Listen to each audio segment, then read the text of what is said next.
The debt of a saved star is paid in chains. Commander Ava Rostova watched the planet Aurora Australis bloom in the main view screen.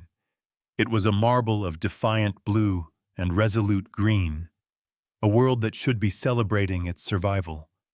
Instead, it was being measured for a collar. In orbit around it, lustrous and predatory, hung the fleet of the Cathar Dominion. Their ships were works of art gilded and curved like ceremonial blades. They had saved this system from a rogue stellar flare, a wall of plasma that would have scoured the colony to bedrock. Now came the accounting. A formal summons for a public inquiry glittered on Rostova's console, its language dripping with benevolence and laced with the poison of obligation. The price for their salvation was a perpetual tithe, a gratitude tax that would bleed Aurora dry for generations. The Terran mandate ship Archimedes had arrived to witness the ratification, but Eva was here to break it. She stood on the bridge, a pocket of quiet authority, amidst the low hum of the vessel's lifeblood. Her reflection in the star-steel window was a ghost, tired but sharp. Lex Magnify, the Cathar-led vessel, the golden scale, the ship mind's synthesized voice calm as deep space filled her personal calm. Magnification complete. Commander, I am reading significant energy transfers from the vessel to the planet's surface infrastructure. Rostova's jaw tightened. They weren't just waiting for the ceremony. They were already plugging themselves into the colony's grid. They were assessors valuing a property they already considered their own. This was not a rescue. It was a hostile takeover disguised as a gift. The law was their weapon, and Eva knew she had to turn that weapon back on them. The game was set on their board by their rules, but humanity had a habit of flipping the table. Her legal officer, Jian Li, approached her face a mask of professional concern. Commander, the preliminary brief from the colonists is grim. The gratitude tithe is absolute. 20% of all energy production, raw material extraction, and intellectual property in perpetuity. Rostova kept her eyes on the view screen on the beautiful parasitic ships. Perpetuity is a long time, Jian. Long enough for mistakes to be made. The cold calculus of empire was a language Ava understood all too well. It was a language of ledgers and receipts, of debts and defaults. The Cathar believed their ledger was immaculate.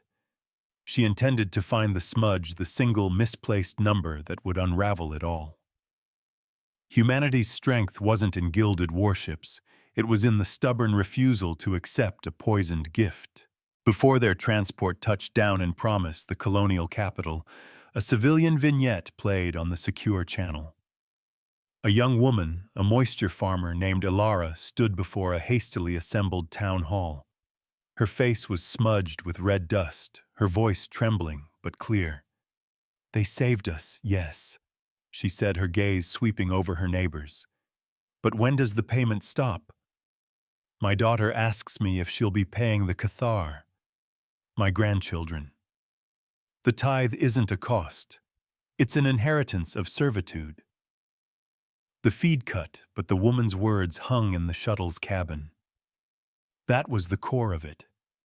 The Cathar weren't just billing the living. They were invoicing the unborn. This was a war fought not with missiles, but with contracts and clauses buried in fine print. The landing zone was a study in contrasts. Colonial prefab structures built for function and resilience stood in the shadow of an opulent Cathar diplomatic pavilion. The air, recycled and tinged with the scent of ozonic purifiers, felt heavy. Lord Adjudicator Kavark greeted them, a towering figure in robes of woven light.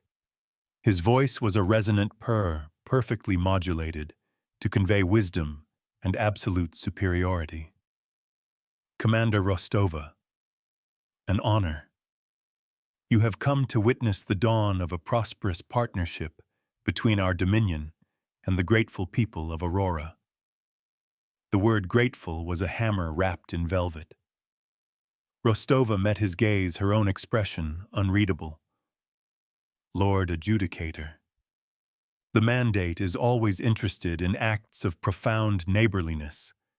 The careful, neutral words were a shield, a declaration that she was not here to simply applaud. Kvark's smile didn't reach his multifaceted eyes. Neighborliness has its reciprocal duties, a concept we have codified with great care. The doctrine of reciprocal gratitude ensures that no great deed goes unrewarded, that the balance of the cosmos is maintained. He gestured towards the pavilion, an invitation into the heart of his legal web. The people here understand. They have seen the fire from which we delivered them. Ava thought of the farmer Ilara. She understood the fire, but she also understood the cage that was being built around her.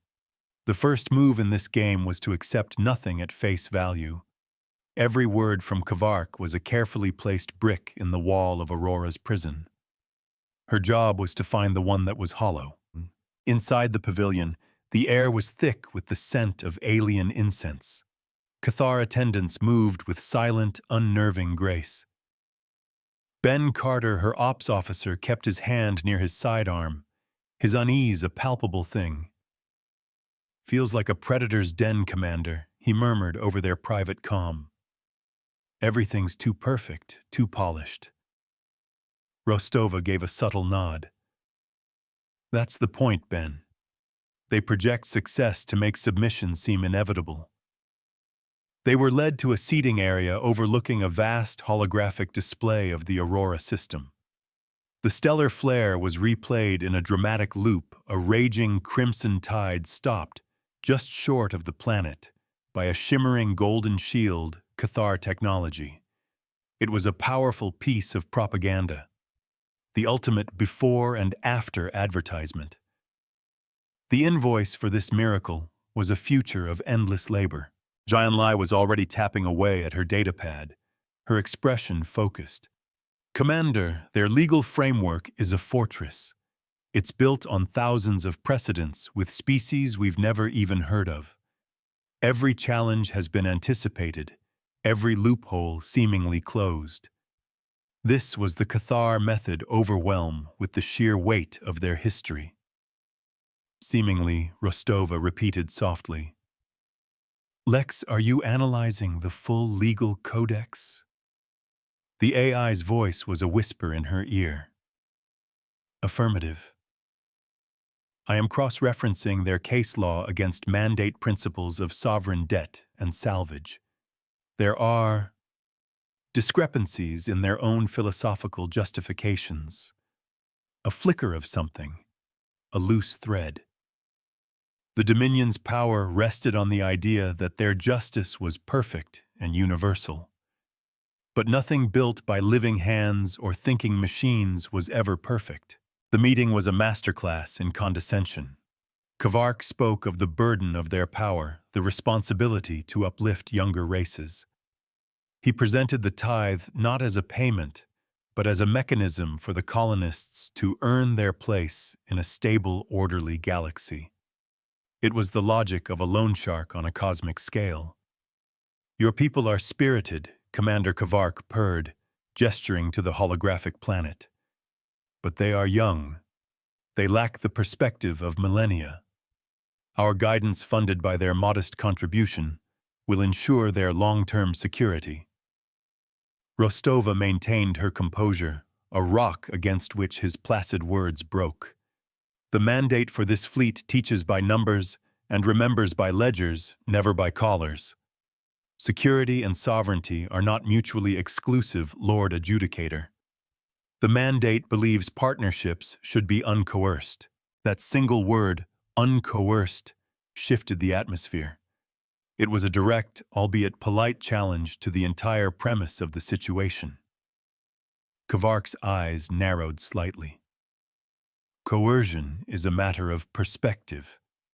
Is it coercion to pull someone from a fire and then ask for a token of thanks?" This was his favorite analogy, the cornerstone of his argument. "It depends on the token," Rostova countered. "A handshake is one thing. A lien on their children's future is another." She could feel the attention of his attendants sharpen. The polite fiction of the meeting was fraying. She had come to negotiate terms, but he had expected only to receive a signature. The gap between their positions was not a gap. It was a chasm. They left the pavilion under the heavy weight of Kvark's displeasure. The initial meeting had established the lines of conflict clearly. Back in the relative safety of the Archimedes shuttle, Jian Li exhaled slowly. He's not used to being challenged. The records Lex pulled show most species just capitulate. They sign. Ben Carter grunted. They probably didn't have a choice. No backup. We're the backup. Rostova looked out the window at the sprawling colonial city. They were the backup, but they were one ship against a fleet. Direct confrontation was suicide. This had to be fought and won in the arena. Kvark himself had chosen the court of public opinion and the unyielding logic of the law. The battle ahead would be a slow, grinding siege of discovery and disclosure. Lex Rostova said, her voice low. You mentioned discrepancies in their philosophical justifications. Elaborate. The AI's response was immediate. The Cathar Dominion's legal system is predicated on the principle of proportional gratitude. The value of the service rendered dictates the value of the debt. However, they are always the sole arbiters of that value. It is a closed loop, a perfect system for exploitation. They set the price and they collect the payment. There's no external audit, no appeals court. Jian added, her mind already racing through the implications. It's legally airtight because they own the entire legal structure. Rostova saw the trap, but she also saw the key. If the Cathar were the sole arbiters of value, then their valuation had to be perfect. If she could prove it wasn't, the entire justification for the tithe would collapse. The first domino was the number itself. Her strategy began to form. It was a dangerous one, a gambit that would require pushing the Cathar into a corner they didn't know existed. We're not going to challenge the doctrine itself, Rostova announced, her team turning to face her. Not yet. We are going to challenge their accounting. Ben looked confused. You mean argue about the price? Precisely, Rostova confirmed. We are going to demand a full public audit of the service rendered. We will question the energy expenditure of their shields, the logistical cost of their fleet's diversion to this system, the precise threat level calculation of the solar flare. We will bury them in a blizzard of procedural requests. It was a plan born of desperation and insight. A plan to use the bureaucracy of empire against itself. They would make their perfect ledger a liability. Jian's eyes lit up with understanding. A public inquiry. We use their own summons against them. We accept their invitation to the hearing, but we change the agenda from a ratification to an audit. It was audacious. It would infuriate Kvark and the Dominion. But it was technically legal under the interspecies protocols they both nominally adhered to. They were not refusing to be grateful. They were simply ensuring the gratitude was, as Kvark himself had said, proportional. It was a beautiful, elegant trap laid with the enemy's own words. The first escalation was coming. They were about to formally accuse their saviors of sending an inflated bill. The next civilian vignette arrived as they prepared their formal petition. It was a school teacher addressing a data screen in her small, crowded classroom. Children's drawings of the Cathar ships, some heroic, some monstrous, were taped to the wall behind her. We teach our children history, she said, her voice heavy with irony. We teach them about the great documents of freedom from old Earth. Contracts signed under duress are void. We teach them that a gift with strings is not a gift at all. What am I supposed to teach them now that we were saved only to be indentured? The question was not addressed to them, but it landed with the force of a physical blow. This was the true stake, not just resources, but the very definition of freedom for a whole world. Rostova authorized the transmission of their formal request. It was a document of exquisite legal precision drafted by Jian and vetted by Lex. It accepted the summons for the public inquiry, but respectfully petitioned for a preliminary verification of proportionality before the tithe could be ratified. It cited dozens of clauses from the Cathar's own legal codex on transparency and fiscal accountability. It was polite, it was professional, and it was a declaration of war. They were using the master's tools to dismantle the master's house. The response was not long in coming. It was a single imperious command from the Golden Scale commander Rostova was summoned to a private meeting with Lord Adjudicator Kavark, alone. The request for an audit had struck a nerve. Ben Carter protested immediately. "Commander, it's a trap. He'll try to intimidate you, threaten you. Of course he will." Rostova replied calmly, straightening her dress uniform. "He needs this to be a quiet, simple ratification. We've made it loud and complicated. That makes him look weak." She turned to Jian. "While I'm gone, I want you and Lex to start a deep dive analysis. Don't look at their laws. Look at their public financial disclosures, their energy consumption reports for the last 5 standard years. Find something that doesn't add up. Anything." The foundation of their case was a bluff. They had no proof of miscalculation yet. But Kavark didn't know that. Her task was to make him believe they did. A good commander leads from the front. Her shuttle ride to the Golden Scale was a silent, tense journey. The Cathar warship was even more intimidating up close. Its hull was a mosaic of unknown alloys that seemed to drink the starlight. The ship was a statement of overwhelming power, designed to make visitors feel small and insignificant. As she was escorted through its silent, opulent corridors by impassive guards, she felt the immense pressure of the situation. This was not a negotiation between equals. This was a subject being brought before a king. But she carried the weight of a different kind of power. The power of a single, simple question.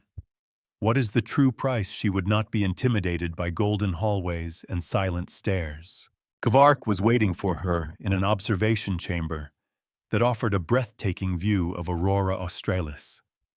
He had shed his ceremonial robes for a simpler, more severe garment. The pretense of benevolence was gone. His voice was cold, sharp. "Your petition is an insult, Commander. An act of profound ingratitude." Rostova stood her ground, her posture unwavering. "It is an act of due diligence, Lord Adjudicator. The mandate takes its custodial duties to its colonies very seriously. A debt of this magnitude requires careful verification." The air crackled with unspoken threats. They were 2 predators circling each other, one armed with a fleet, the other with a single inconvenient idea. "You are playing a dangerous game," Kavark hissed, his purring tone replaced by a sibilant threat. "You are a single ship, thousands of light years from your nearest fleet. The Dominion has tolerated your presence as a courtesy. Do not mistake our hospitality for weakness." Rostova met his gaze without flinching. This was the moment of truth. "And do not mistake our questions for insults. We are not accusing the Dominion of malice. We are simply following the procedures your own laws demand. Unless, of course, there is a reason you do not wish for your accounting to be made public." It was a direct challenge, a calculated risk. She was accusing him of hiding something, banking on the arrogance of his power to make him react defensively. The hook was set. Now she had to see if he would bite. He stared at her for a long moment, his multifaceted eyes impossible to read. Then a slow, chilling smile spread across his face. He had made a decision. "Very well, Commander. You wish for a public inquiry, you shall have it. We will convene the quorum. We will present our data. And when your baseless accusations are proven false, the tithe will not be 20%. It will be 30%. The escalation was brutal and swift. He had called her bluff and raised the stakes to a catastrophic level. He was going to make an example of her, of Aurora, of humanity. And the costs of this frivolous inquiry, he added, his voice dripping with venom, will be added to Aurora's debt. Your desire for diligence will cost these people more than you can possibly imagine. Rostova felt a chill run down her spine, but her face remained a calm, neutral mask. She had pushed, and he had pushed back harder. This was the price of defiance. The mandate will be prepared to present its case, Lord Adjudicator. She gave a crisp, formal nod and turned to leave before he could see the tremor in her hands. As she walked back through the golden corridors, the weight of her gamble settled upon her. She had forced the inquiry, but she had also placed an even heavier chain around the colony's neck if she failed. The path forward had just narrowed to a razor's edge. There was no room for error now. The game was truly on. Back on the Archimedes, the mood was somber. Ben's face was pale. 30%, he can't do that. Jian, however, was already deep in her work. He can. Article 4, Section 12 of their own interspecies gratitude compact. Frivolous legal challenges to a ratified tithe may incur punitive adjustments. He's treating our request for an audit as a challenge before the fact. They were caught in a web of laws designed for exactly this purpose, to punish any and all resistance. Every move they made seemed to tighten the snare. It was a perfect trap, and they had walked right into it. The only way out was to prove the challenge wasn't frivolous. They had to find a smoking gun. Lex Rostova said, her voice steady despite the immense pressure. Report. Anything from the financial disclosures, the AI's avatar. A simple column of blue light pulsed on the main screen.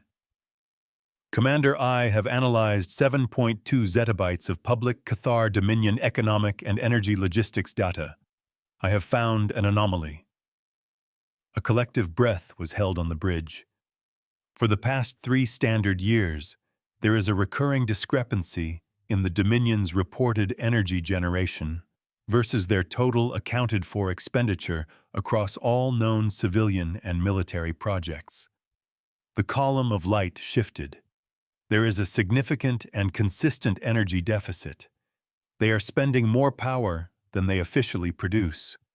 The shortfall is approximately equal to the energy output of a mid-sized star. A stunned silence fell over the bridge. This was it. This was more than a smoking gun. It was a stellar cannon.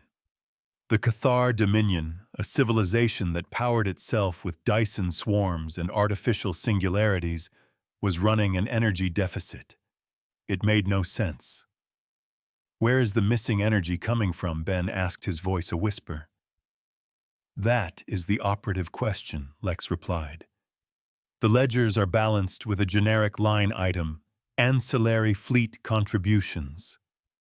It is an accounting trick, a way to hide the source of a vast amount of power. Rostova stared at the screen, the pieces clicking into place. The tithes. The gratitude taxes they imposed on dozens of worlds. It wasn't about principle or cosmic balance. It was about fuel. This was the Cathar's secret. Their magnificent gilded civilization was a parasite. It wasn't just topping up its power reserves.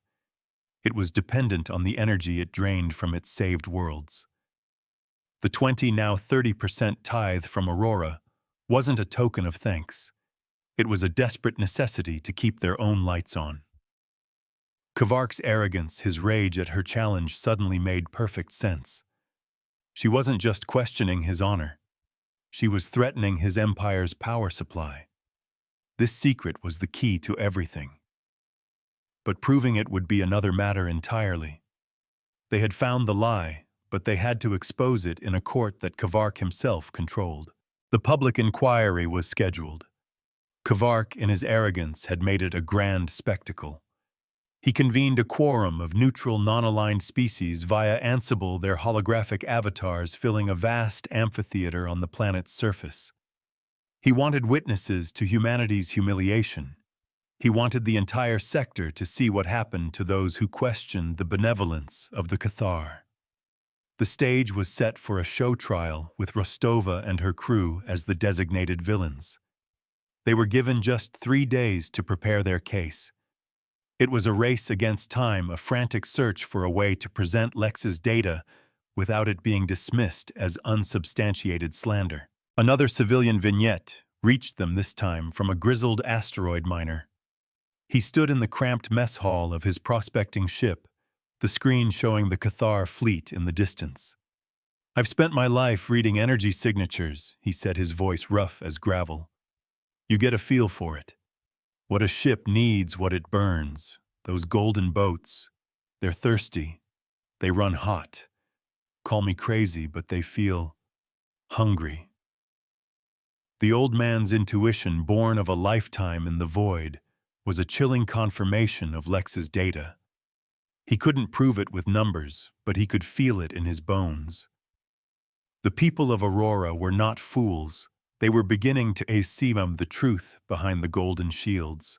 Their fear was slowly turning into a quiet, simmering anger. Janli worked tirelessly, her fingers flying across her console. "The problem is the source," she explained, not looking up from her work.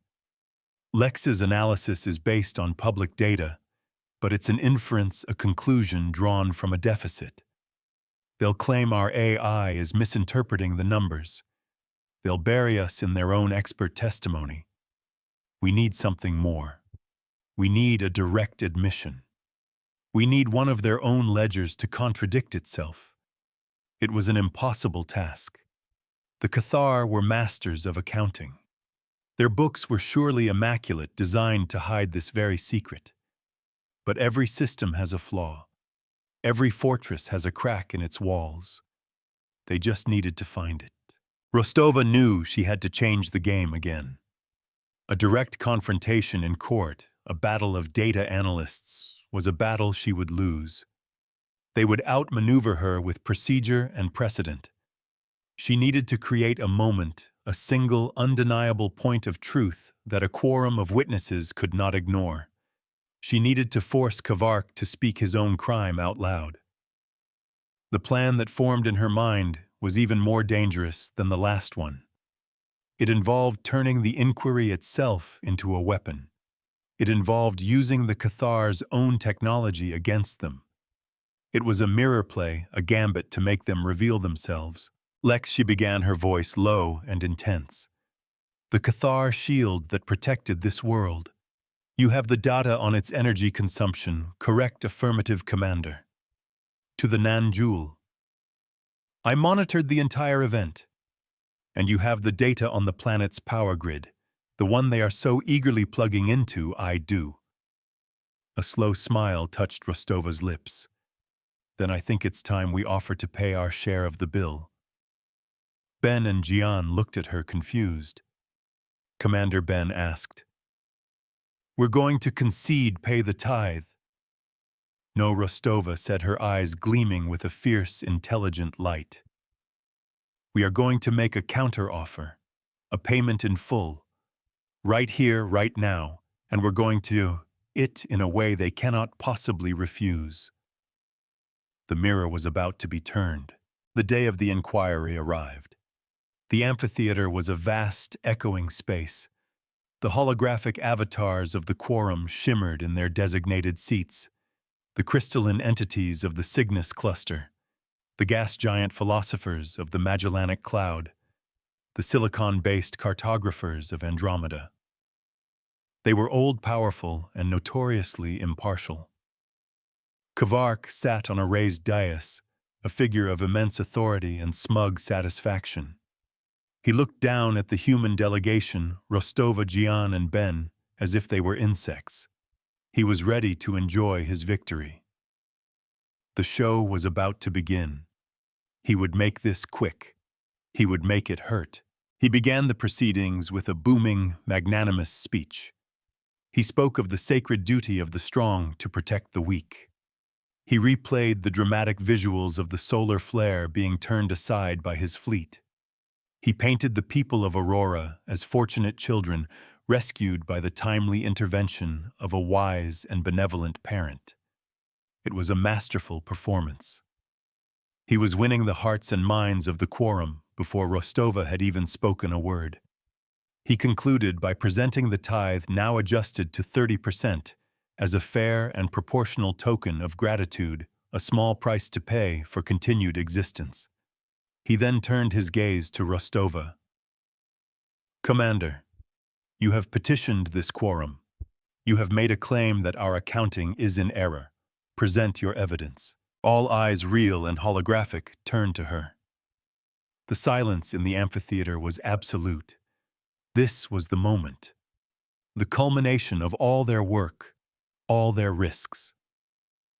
Rostova rose to her feet, her posture straight, her gaze unwavering. She did not look at Kavark. She addressed the quorum directly. "Honored members of the quorum, the Terran Mandate does not dispute the value of the service rendered by the Cathar Dominion. The people of Aurora Australis are alive today because of their actions. For that, we are truly grateful." A murmur went through the crowd. Kavark's smile widened. He thought she was about to surrender. He was wrong.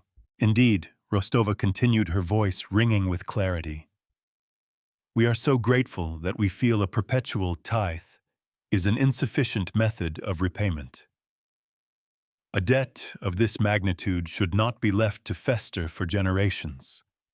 It should be settled promptly and in full." Another louder murmur. Kavark's smile faltered. He leaned forward, his eyes narrowing in suspicion. Therefore, Rostova announced, her voice rising to fill the great hall on behalf of the people of Aurora Australis and the Terran Mandate. "I present a counteroffer. We will not pay a 30% tithe. We will pay 100% of the verified cost of the rescue operation. We will pay it today. All of it." The chamber erupted in surprised chatter. The holographic avatars flickered as their operators conferred. This was unprecedented. No one had ever offered to pay the Cathar back in full. Their entire economic model was based on perpetual debt. A one-time payment was not something their system was designed to handle. Kavark was visibly stunned, his composure finally cracking. He saw the trap, but he could not immediately see how to escape it. To refuse a good-faith offer of full payment would be an admission that the payment itself was not the point. It would expose the lie. "Your offer is irregular," Kavark stammered, recovering himself. "The tithe is the established mechanism. It is a matter of tradition of law. Laws can be amended to accommodate unique circumstances." Rostova countered smoothly, pressing her advantage. "And this is a unique offer. We ask for only one thing in return: a receipt, a public ledger entry visible to this entire quorum, showing the exact cost of the operation, the full payment received, and a final balance of 0. A clean slate." She had him. He could not refuse to provide a receipt for services rendered. It was the most basic principle of commerce and law in the galaxy. But that receipt was the one thing he could not possibly provide, because the number on it would expose his empire's secret. The cost was too high. Janley on cue activated a holographic display. It showed a real-time energy schematic. On one side was the estimated power cost of the Cathar's rescue operation, calculated by Lex. It was a staggering number. On the other side was a live feed from the Archimedes. "We are prepared to facilitate the payment immediately," Gian announced. "Our ship's singularity core can transfer the required energy directly to the golden scale. We ask only that the Cathar vessel's own energy reception logs be made public during the transfer to verify the transaction for the quorum. This was the final turn of the screw, a public audited energy transfer. They were asking the Cathar to open their books, their most sensitive secret logs in front of the most powerful races in the sector. They were using transparency as a weapon. Kvark was trapped. His face was a mask of cold fury. He saw the abyss opening before him. If he refused, he admitted his system was a sham.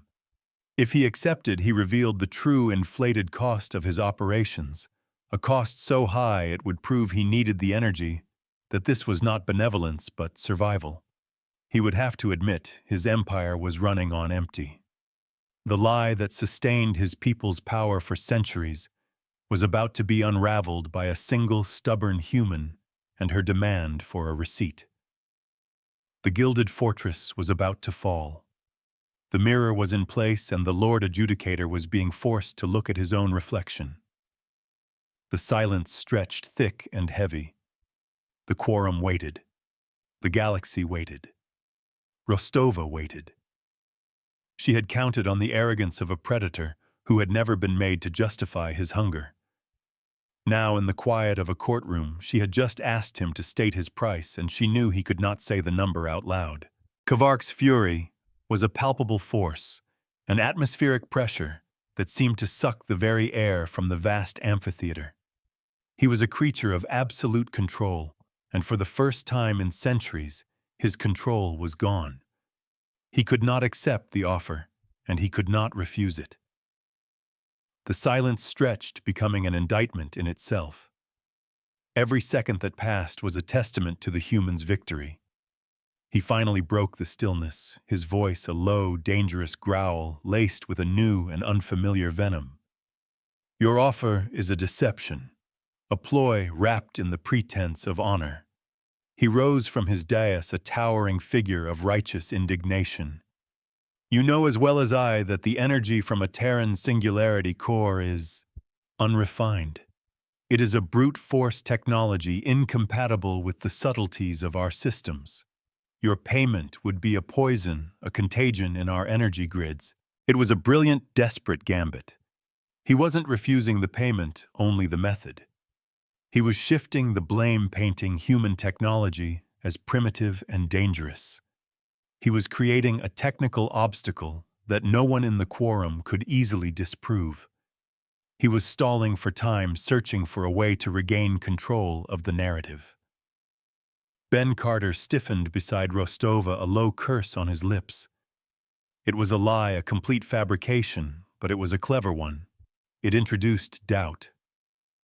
Rostova, however, had anticipated this. She had planned for it. She had known that a cornered predator would not surrender. It would bite. The cage was not made of bars, but of his own words. She gave a small, almost imperceptible nod to Gian. A valid concern, Lord Adjudicator Rostova said, her voice calm and reasonable, cutting through the rising tension.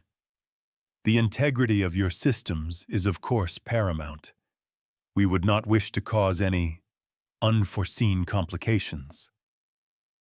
She paused, letting his accusation hang in the air, letting the quorum absorb his claim of human technological inferiority. Which is why she continued, her voice hardening with purpose. We propose an alternative transfer method, one that uses only trusted Cathar technology as an intermediary. The trap was about to spring.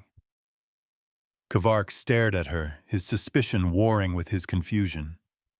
He had created a roadblock, and she was calmly paving a road around it.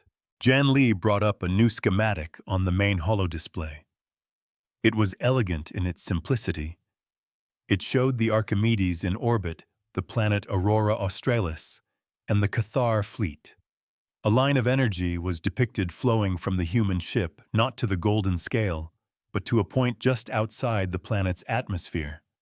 We will not beam the energy directly to your fleet, Gian explained, her voice crisp and clear. We will transmit it to the exact coordinates where you deployed your stellar flare shield. We will use your own shield emitters still in synchronous orbit as a reception and conversion buffer. The energy will be filtered, purified, and converted by your own proven technology. From there, your fleet can draw the power in a manner you deem safe. It was a masterstroke of legal and technical jujitsu. She had turned his objection into the very mechanism of the solution. The entire quorum understood the implications instantly.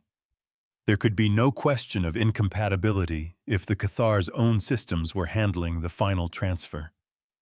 The lie had been exposed calmly and surgically in less than a minute.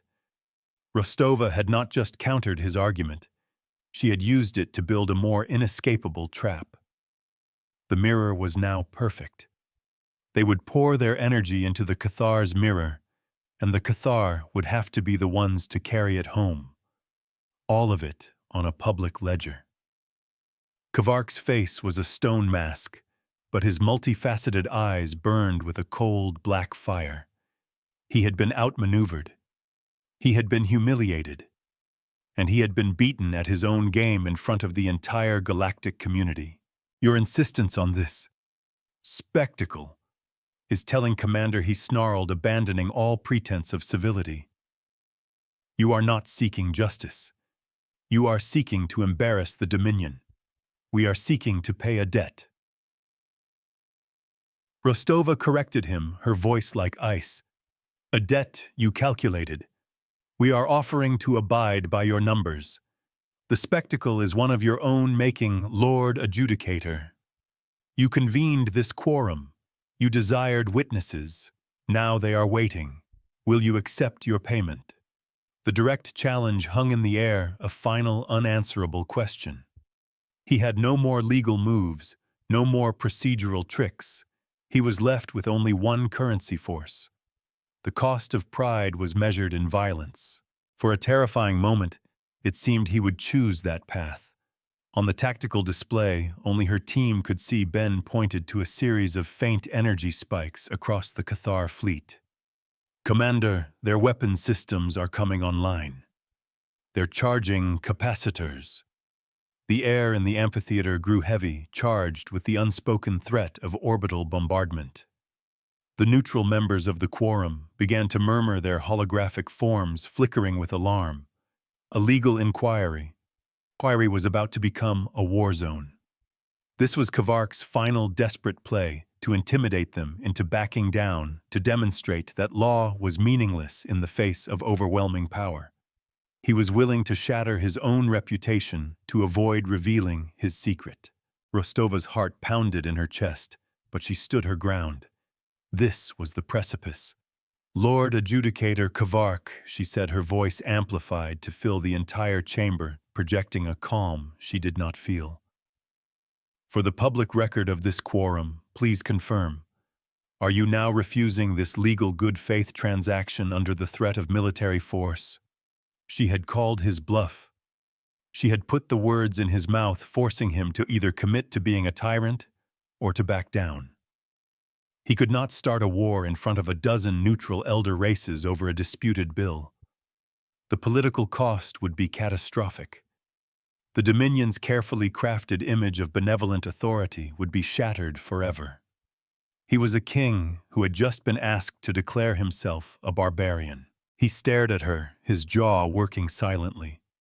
The energy spikes from his fleet vanished as quickly as they had appeared. He had looked into the abyss and for the first time blinked. A slow, grinding sound, like continents shifting, was the only noise as he settled back onto his dais.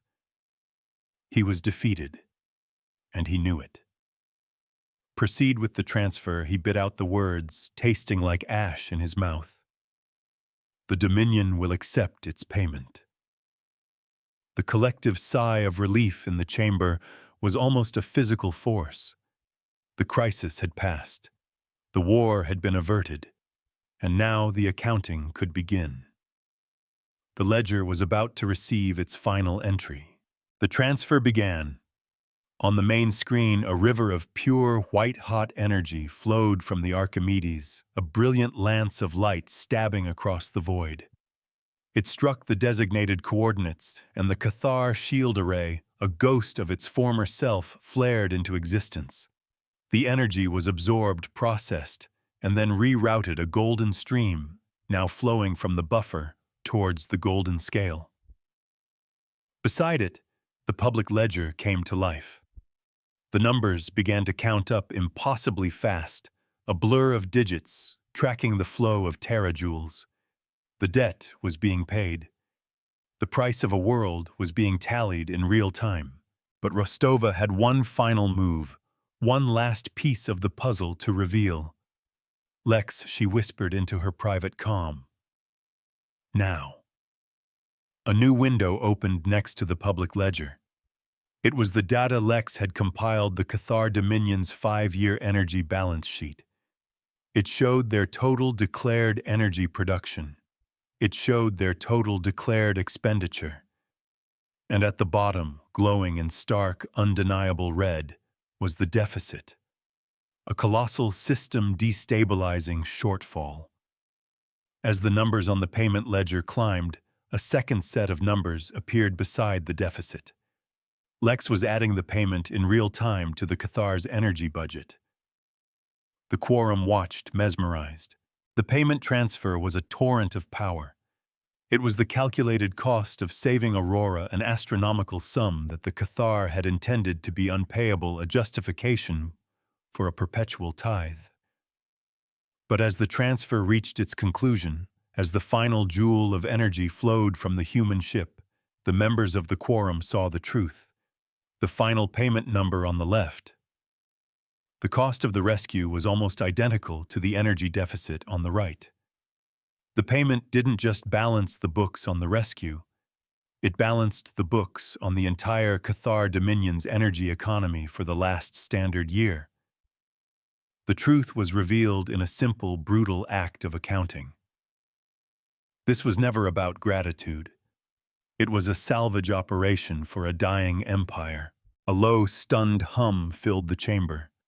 The crystalline entities of Cygnus pulsed with a sharp, angry light. The philosophers of the Magellanic cloud retracted their gaseous forms. The Cathar were not saviors. They were beggars with golden ships, scavengers who created debts to feed their own failing systems. The doctrine of reciprocal gratitude was not a philosophy. It was a hunting license. The entire legal framework that had enslaved dozens of worlds was exposed for what it was, a predatory feeding scheme built on a foundation of lies and laundered through a court of law. Kavark sat motionless on his throne, a gilded statue on a sinking ship. He had nothing left to say. The numbers had spoken for him. The ledger had borne witness to his crime. The senior member of the quorum, a being of pure thought, from a star system older than humanity, delivered the verdict. Its voice was not heard, but felt a wave of pure comprehension that washed over every being in the chamber. The debt is paid.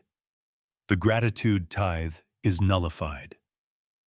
The doctrine of reciprocal gratitude as practiced by the Cathar Dominion is hereby declared a predatory instrument, and its application on all signatory worlds is suspended pending a full investigation.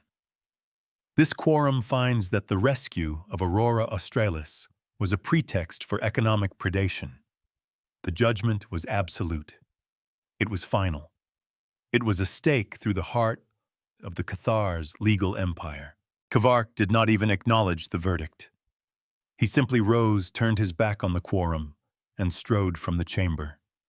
His attendants followed like shadows. A few hours later, the Cathar fleet, silent and shamed, disengaged from the planetary grid, and one by one their gilded ships vanished into the blackness of hyperspace. They had come as saviors and lawgivers. They left as exposed frauds. On the surface of Aurora Australis, a spontaneous celebration erupted. The fear that had gripped the colony for weeks broke like a fever, replaced by a joyous, defiant roar that echoed up into the heavens. They were free, truly free. The price had been high, but their children would be born without chains. On the bridge of the Archimedes, the victory felt different, quieter, more sober. Ben Carter let out a long, slow breath. We did it. I can't believe we actually did it. Jian Li was watching the public Galactic ledger on her console. A new entry had just been locked in, stamped with the authority of the quorum. The precedent was set. A new legal protection for developing worlds now existed where none had before. It's done, she said, a note of awe in her voice. They can't do this again. Not like this. It was a victory for the law, for the very idea that justice could be a shield for the weak, not just a club for the strong. But the cost was real. Rostova looked at her ship's energy status. The singularity core was dangerously depleted. They were running on fumes, a fragile island of light and life, a long, long way from home. Plot a course for the nearest mandate outpost, best possible speed, she ordered, her voice laced with a weariness that went bone deep. And rig for extreme energy conservation. We're going to be running silent for a while. They had poured out their strength to save another world, and in doing so had left themselves vulnerable. That was the first cost. The second cost was less tangible, but far heavier. As she watched the last of the Cathar ships disappear, Rostova knew this was not an ending. It was a beginning. They had not just defied a Cathar adjudicator. They had exposed a fatal weakness in a proud, ancient, and now deeply humiliated empire. The Dominion would not forget. They would not forgive. She had won a legal battle, but she may have just started a war that humanity was not yet ready to fight. She had traded a collar for a target. The weight of that choice would follow her all the way home, a ghost, in the long silence between the stars. She stood for a long time watching the star-dusted blackness where the enemy fleet had been. The people of Aurora were celebrating their freedom, a freedom bought with a stranger's courage and a ship's lifeblood. The victory was real. The precedent was locked. The law had been a mirror, not a weapon. But the universe was a dangerous place, and they had just made it more dangerous for themselves. The numbers on the ledger were clean, but the future was a debt that was yet to be paid. The main view screen showed the public Galactic ledger, the final entry from the Aurora Australis inquiry still glowing. The line item read, "Debt paid in full." The status indicator next to it blinked a soft, steady green, confirmed. I have always believed that law is a promise. It is a shield we forge in the light meant to protect us from the dark. But a shield can be a clumsy thing. Sometimes the only way to answer a predator who comes dressed in the robes of a judge is to build a better mirror.